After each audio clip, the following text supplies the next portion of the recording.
Bonjour à tous, aujourd'hui on se retrouve dans une nouvelle vidéo où je vais vous montrer comment faire une génoise sans levure. Pour commencer, voici les ingrédients dont vous avez besoin. 4 gros œufs équivalents à 200 g, 125 g de sucre et 125 g de farine. Mélangez les œufs avec le sucre. Donc, mélangez les œufs et le sucre dans un batteur. On démarre à première vitesse, puis on augmente à deuxième vitesse, jusqu'à que le mélange aura doublé de volume et changera de couleur, c'est-à-dire qu'il sera blanc cassé comme sur la vidéo. Donc, une fois que le mélange aura doublé de volume, on pourra commencer à ajouter la farine qui sera déjà tamisée dans le mélange. Il faudra l'ajouter très délicatement en faisant des mouvements de bas en haut, comme sur la vidéo.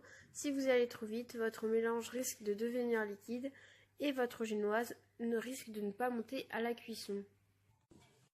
Sinon, avant de verser votre mélange dans votre cercle ou dans votre moule, n'oubliez pas de beurrer et ensuite fariner celui-ci. Comme ça, à la sortie de cuisson, votre génoise sera beaucoup plus simple à démouler ou à décercler.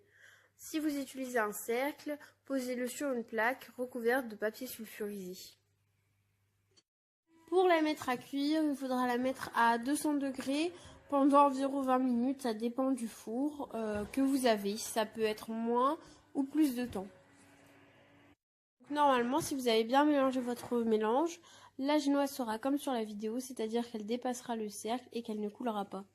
Vous pouvez vérifier que votre génoise est cuite en piquant un couteau dedans. Si le couteau est propre, c'est qu'elle est cuite. Ensuite, vous pouvez enfin décercler votre génoise. Votre génoise sera alors prête. Si la vidéo vous a plu, n'hésitez pas à liker, vous abonner et à commenter.